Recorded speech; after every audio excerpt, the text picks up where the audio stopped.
महापुरुष बंदे महापुरुष थे चरणारविंदम, इन्हीं को तो महापुरुष का, प्रभु ही तो महापुरुष है। तो जो प्रभु में पूर्ण समर्पित हो जाता है उसे ही तो महापुरुष कहते हैं, उसे ही महात्मा कहते हैं। प्रभु की सहज कृपा अनंत से होता इन सबका निर्माण। अनंत कृपा करके प्रभु दुलार करके निर्माण करते हैं। किसका? मान और अपमान दोनों का। केवल अपमान नहीं और केवल मान नहीं। साधारण शीशा जब गर्म और ठंडा करके तो वो बुलेट प्रूफ हो जाता है, नहीं हो जाता? गर्म ठंडा हो तो प्रभु ऐसे मान अपमान से ऐसा उसको पक्का कर देते हैं कि संसार का कोई भी प्रवाह, कोई भी प्रहार, कोई भी स्थिति, कोई भी चेष्टा भक्त को विचलित न कर पावे। कैसी कैसी भक्तों के चरित्र में लीलाएं प्रभु ने की, अपने विचार करें तो कहां है? कैसे आप चरित्र पढ़ के देखो तो लगता है कि ये इस धरातल के चरित्र नहीं है, इस लोक के चरित्र नहीं है। ऐसा कैसे हो सकता है? माथे में पूरी कील ठोकी जा रही, उनका ध्यान भंग नहीं हो रहा। कैसी कैसी सामने परिस्थितियां हैं भयंकर, उनको कोई परवाह नहीं है। खाने के लिए नहीं, पहनने के लिए नहीं, और निरासक्त, कोई दुख नहीं, कोई शिकायत नहीं। हमारी स्थिति कहां है? देखो कहां है। इतने बड़े समर्थ स्वामी के ऐसे कच्चे सेवक, तो भाई वो बनाएंगे, पक्का बनाएंगे। अब आ गए हो हरि शरण में तो तैयार रहना, वो पक्का बना। तुम्हारा रोना चिल्लाना नहीं सुनेंगे इस विषय में। कभी अश्रद्धा मत कर लेना कि इतने दिन से प्रभु में लगे हैं, गुरुदेव में लगे हैं और वो हमसे उदासीन। वो उदासीन नहीं है, बहुत प्यार करते हैं। आपके अहम पर चोट करके प्रभु बिल्कुल आपको दैन्य कर देंगे और फिर स्वयं आकर के विराजमान हो जाएंगे।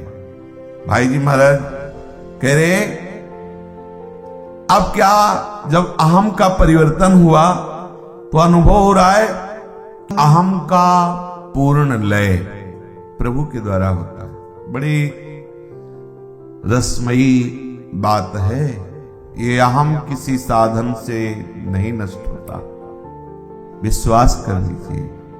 इसीलिए साधन का कार्य है हमारे अहम को परास्त हो जाना। साधन का फल है कि अब कुछ हमारे साधन से नहीं बनने वाला, ये बात है। परास्त हो जाना, करते करते हार गए, अब हो गए। अब हो गए तो स्वयं प्रभु आकर विराजमान हो गए।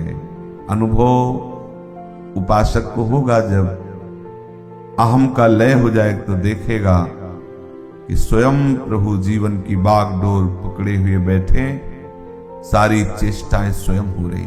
भाई जी महाराज कह रहे मैं और मेरे, इन दो का लय हो गया, परिवर्तन हो गया।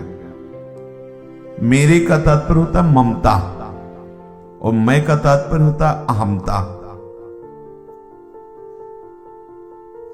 संपूर्ण प्राणियों में भक्त की मैत्री दिखाई देगी आपको, मित्रता, सबसे प्रेम व्यवहार। कोई भी उसके सामने आए तो वो अपने प्रीतम के द्वारा भेजा हुआ या प्रीतम ही आए हैं ऐसा मानकर व्यवहार करता है। जो समर्पित उपासक होता है तो उसके द्वारा बड़ा प्यार भरा व्यवहार होता है। सेवक जी ने भी कहा है कि हरिवंश नाम का प्रभाव तभी माना जाएगा जब आप हंस बोले बहुमान दे, मुस्कुराते हुए बात करें, प्यार भरी बात करें, किसी को क्लेश ना पहुंचावे। परुख वचन कबहू न कहाय, कभी कठोर वचन कठोर व्यवहार उपासक के द्वारा नहीं होता, क्योंकि हृदय बहुत सरस हो जाता है। सबको प्रभु के द्वारा भेजा हुआ या प्रभु ही मान करके वो व्यवहार करता है। दोनों में बड़ी मधुर मैत्री का भाव दर्शाता है। पर वो ममता किसी से नहीं करता। ये खास बात है, ये समर्पित उपासक की वृत्ति में है। मैत्री का व्यवहार सब जीवन सो प्रीति, लेकिन रीति निवाहता बना, उसकी ममता कहीं नहीं होगी। ये देख लो, ये कला प्रभु के द्वारा दी हुई होती है। सबसे प्रेम का व्यवहार, लेकिन कहीं भी प्रेम नहीं। यह आश्चर्य की बात है ना। सबसे मैत्री का व्यवहार पर कहीं भी ममता नहीं। किसी भी पदार्थ के प्रति या व्यक्ति के प्रति अपनेपन का भाव ना होते हुए सेवा होना, ये बहुत कठिन बात है। हम सेवा उसी की कर सकते जिसे अपनापन हो, कि मेरा रिश्तेदार, नातेदार, भैया, परिवार, कोई भी, किसी की भी हम सेवा तभी कर सकते हैं सम्यक रूप से जब मेरेपन का भाव होता है, अपनापन का होता है, तभी सेवा होती है। नहीं, आप देखो, जिससे अपनापन का भाव नहीं हो, पास में तड़प रहा हो, तो हम नहीं देखते। लेकिन ये बात सुनते हैं कि वो मेरा, ये मेरा रिश्तेदार, ये मेरा संबंधी, बस मेरे। उपासक में ऐसा नहीं होता। उपासक में संपूर्ण चराचर जगत मेरा रिश्तेदार है, मेरा संबंधी, क्योंकि मेरे प्रभु का है ना। मेरे, या तो मेरे प्रभु ही है या तो मेरे प्रभु का है, दो ही भाव रहते हैं। तो मेरे प्रभु का तो उदार चरिता नाम वसुधैव कुटुंबकम, जितना तुम अपने परिवार से प्यार करते हो संपूर्ण चराचर जगत से प्यार करता है। पर प्यार करता हुआ भी वो किसी से प्यार नहीं करता। ये बात नहीं समझ में आएगी कि कैसी बात करते हो। प्यार करता भी है, प्यार नहीं करता, क्योंकि वो किसी नाम रूप से प्यार नहीं कर रहा, प्रभु से प्यार कर रहा है, इसलिए किसी से नहीं करता। और प्रभु से प्यार करता ही बर्ताव करता है, इसलिए सबसे प्यार करता है। उसके हृदय में आश्रयदाता का, अपने प्रीतम का ही भाव रहता है, इसलिए उसकी कहीं ममता नहीं होती। ममता प्रभु के नाम रूप में होती है। उपासक के अपने कहलाने वाले शरीर पर ममता नहीं होती, क्योंकि वो तो समर्पित कर चुका है। देखते जाओ, थर्मामीटर लगाते जाओ, क्या समर्पित किया है, क्या करना है, कितना हुआ है, देख लो। बुखार उतरा कि नहीं उतरा, थर्मामीटर से देखते ना। तो ये है महापुरुषों के वचन, देखते जाओ क्या समर्पण हुआ है। उसका शरीर में कहीं भी अपनापन नहीं होता। कैसा नहीं होता अपनापन? जैसे आपके शरीर में पीड़ा होगी और हमें पता चले, तो सहृदय होने के कारण, अच्छा आपको दर्द हो रहा है, औषधि लीजिए। अच्छा कहां दर्द हो रहा है? लेकिन वास्तविक मुझे तो दर्द नहीं हो रहा ना, पर हम दर्शाएंगे क्या कि आपको दर्द हो, मेरा दर्द है। ठीक ऐसे ही अपने शरीर से है, समझ रहे हो? अपने को दर्द नहीं, शरीर में है तो व्यवहार में वैसे जैसे आपको दर्द, आपका सर दर्द कर रहा है, अच्छा आप दवा ले लीजिए। आप ऐसा पूरा सौहार्द दिखा, ऐसे पूरा सौहार्द दिखा रहे हैं, लेकिन वास्तविक मुझे पता है मेरे सर दर्द नहीं हो रहा, आपको हो रहा है। ऐसे ही भक्त को पता है कि भगवत अर्पित शरीर है, इसमें जो भी पीड़ा दर्द है, जो भी परिस्थिति है, जो वो भगवत विधान से आई हुई है। इसलिए जैसे दर्द आया है तो उनके विधान से औषधि आ गई, तो उसके उनके विधान से पा लेते।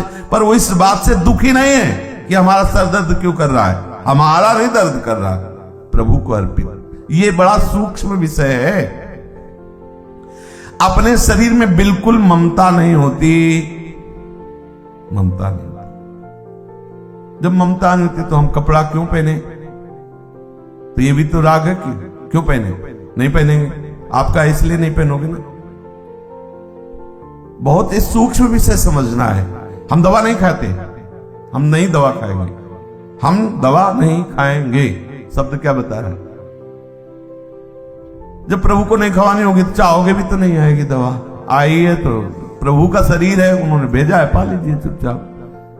आपको केवल स्वीकृति करनी है। समर्पित तो प्रभु को है, वो विधान वो कर रहे हैं, तुम काहे को परेशान हो रहे हो? हाँ या ना आपका विषय नहीं रह गया है, उनका विषय, उनको समर्पित हो चुका है। यही हम चूक करते हैं, समर्पित पे हम अधिकार कर लेते हैं, तो जानते हो अपराध लगता है। मंदिर में खेती लगा दो 10 बीघा और आप उसके अन्न का स्वयं प्रयोग करने लगो तो आप नरकगामी होगे, क्योंकि प्रभु को अर्पित की हुई वस्तु का उपभोग प्रसाद रूप से तो आप प्रसाद कर सकते हो, वस्तु का नहीं, अमनिया का नहीं। तो अब ये शरीर प्रभु को अर्पित है, अब इसके भोक्ता आप नहीं बचे हो, भोक्ता प्रभु है। शरीर के संपूर्ण सुख दुख का विधान मेरे प्रभु के द्वारा हो रहा है, आपका शरीर नहीं बचा है, आप इसके भोक्ता नहीं हो, आप इसके स्वामी नहीं हो। शरीर के स्वामी प्रभु है, उनको समर्पित कर दिया गया है। किसी भी प्राणी पदार्थ में उसकी ममता नहीं होती, अगर है भी तो समर्पण की वृत्ति होने के कारण प्रभु हटा देते हैं, प्रभु हटा देते हैं, ममता हटा देते हैं, नहीं रहती ममता। आपको प्यार कर रहे हैं, आपको बहुत प्रियता दिखाई दे रही, लेकिन है नहीं, तो क्या विश्वास फिर संत महात्माओं का सामने से, क्योंकि उनकी प्रीता नहीं, क्योंकि वो असली प्यार आपको करते हैं, नकली नहीं। समझ रहे? आपके शरीर से वो प्यार नहीं करते, वो आपसे प्यार करते हैं, क्योंकि वो आपको समर्पित है तो आपसे प्यार करते हैं, और आपके सिवा आप है ही नहीं, आप ही हैं। बस यही है बात की बात समझना, समझ जाओ। वो आपको बहुत प्यार करते हैं, क्योंकि वो आपसे ही प्यार करते हैं, वो आपके ही हैं, और आपकी इस मान्यता को प्यार नहीं करते। वो आपके शरीर से, आपके व्यवहार से, आपके पदार्थ से, वो आपसे प्यार करते हैं। और सही बात, आप भी यही चाहते कि कोई हमको प्यार करे, कोई आपके शरीर को प्यार करे, वो आपसे प्यार न करे तो आपको कैसा लगेगा? सोचो, आपकी वस्तु से प्यार करे, वो आपसे ना प्यार करे तो कैसा लगेगा?